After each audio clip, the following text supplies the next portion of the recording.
Chapitre Centre de cure. La Chaux-de-Fonds, Suisse, décembre 2008.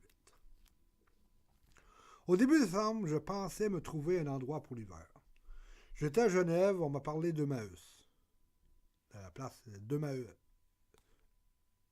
Emmaüs, pas d'Emmaüs, mais d'Emmaüs. Je ne savais pas qu'est-ce que c'était. Une fois là, il n'y avait plus de place, mais on me référait à un autre centre, Emmaüs, à la Chaux-de-Fonds. La Chaux-de-Fonds, c'est une ville. Ça s'appelle la Chaux-de-Fonds. Je ne savais pas où cela était, je ne savais pas où cela était. On me l'indiqua et me donna les formulaires pour obtenir des billets de train prépayés. Je dois aller jusqu'à Neuchâtel et après à la Chaux-de-Fonds, dans les montagnes. Une fois là, je trouvai le centre Emmaüs, sans problème, tout le monde connaissait. Je m'y rendis à pied de la gare, à peu près une demi-heure de marche. Il m'attendait donc, je fus admis sans problème. Je suis arrivé là, moi là, il m'attendait. Très beau bâtiment, genre super gros chalet suisse, avec chambre au deuxième étage, super cuisine, salon et atelier. Ce centre comportait aussi un grand magasin deuxième main ou d'occasion. Une petite chambre fut allouée, un lit, une télévision avec lecteur, un lit de télévision, lecteur vidéo, la douche, la bouffe. La bouffe était incroyable. Pas de drogue, ni d'alcool, mais on pouvait fumer la cigarette. Tout le monde devait travailler d'une façon ou d'une autre selon nos capacités personnelles et du besoin du centre. Je fus affecté à la section déménagement. J'avais de l'expérience, tout était inclus. Non seulement cela, le vendredi, on nous donnait aux résidents 100 francs d'argent de poche. Si ma mémoire est bonne, j'y suis resté 2 semaines. Même si j'y étais très bien, je crois que j'étais un peu trop confortable. Peut-être bien que l'aventure et l'inconnu me manquaient un peu trop. L'idée formidable me prit de m'en aller en Espagne et au Maroc, puisque je n'avais presque aucune dépense. Mais bon. Je fume, mais pas des cigarettes déjà faites, mais des rouleuses. C'est encore là, c'est encore plus cheap, tu sais. Je réussis à sauvegarder la majeure partie de mes 2 petites payes. Je pris le train de la Chaux-de-Fonds, retourna à Neuchâtel et pris un train pour Genève. De là, je recommençai mon aventure sur le pouce.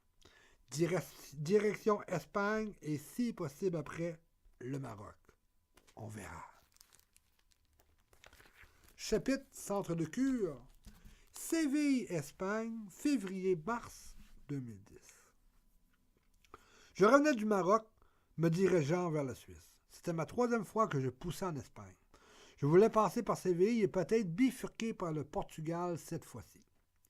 Après 3-4 jours au centre de Séville, j'avais trouvé un endroit où dormir le soir dans un parc, dans une place publique, mais genre alternatif. Des arts, de la musique, ben des affaires. Mais le soir, il y avait beaucoup de party. Le démon de la boisson m'approchait. Un dimanche, pendant que je flânais dans ce parc, 3 hommes vinrent me parler. Un peu le même scénario qu'à Mexico. On allait à l'église Bethel, pas loin, et je me retrouvais à l'intérieur d'une minivan. 45 minutes de route, direction d'une banlieue de Séville. Une fois à la grande maison centre, c'est une grande maison, mais c'est un centre, on m'expliqua un peu le fonctionnement et on me désigna un lit dans un des dortoirs. Pas de drogue, d'alcool, de jurons et pas de cigarettes. Si mes souvenirs sont bons, la première semaine, j'ai gravité autour du centre. Les deux prochaines en minivan.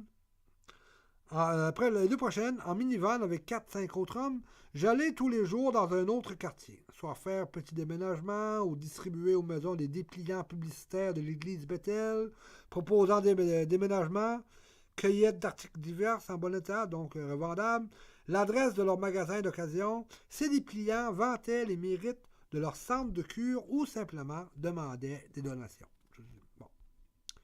Nous faisions aussi le nettoyage d'un stationnement d'une grande épicerie et repartions avec des denrées s'approchant de la date de péremption, fruits et légumes pas assez frais pour être vendus et des boîtes de conserve un peu bosselées. Ça veut dire une palette, ce qui a mangé d'un coup dans le coin. Bon, il y a des petites bosses et cannes, on ne peut pas vendre ça. Nous finissions la journée en retournant au magasin d'occasion, à la friperie, et puis retour à la maison. Le dimanche à l'église et retour maison. Après 3 semaines, j'en avais assez. Je demandais à partir. Je partis. Étrangement, je me retrouvais le dimanche suivant près de l'église. C'est-à-dire, un des responsables m'a spoté tout de suite. Mais là, il ne pouvait pas me porter à la même place. C'est-à-dire, il ne pouvait pas me ramener exactement à la même place. Il me proposait un autre séjour, mais dans un centre différent. Pourquoi pas? Celui-ci se trouvait à près de 2 heures du centre-ville de Séville. Il y a une machine de ride. J'ai passé tout mon temps là. 3 semaines et 3 semaines à la même place. À ce centre, au centre. Ma seule sortie le dimanche, je ne veux pas mordre la main qui m'a nourri, mais il y avait trop de choses qui me chicotaient sur cette organisation et son fonctionnement. Alors je n'en dirai pas plus long. J'ai indiqué mon désir de partir à un responsable j'ai indiqué, tu sais, je lui ai dit, il peut partir, et on m'indiqua la porte. Tu sais, il m'a dit, foireux, tout de suite, dehors. Une demi-heure après, tu sais, moi je me promenais, je roulais les premiers botches que j'ai vus.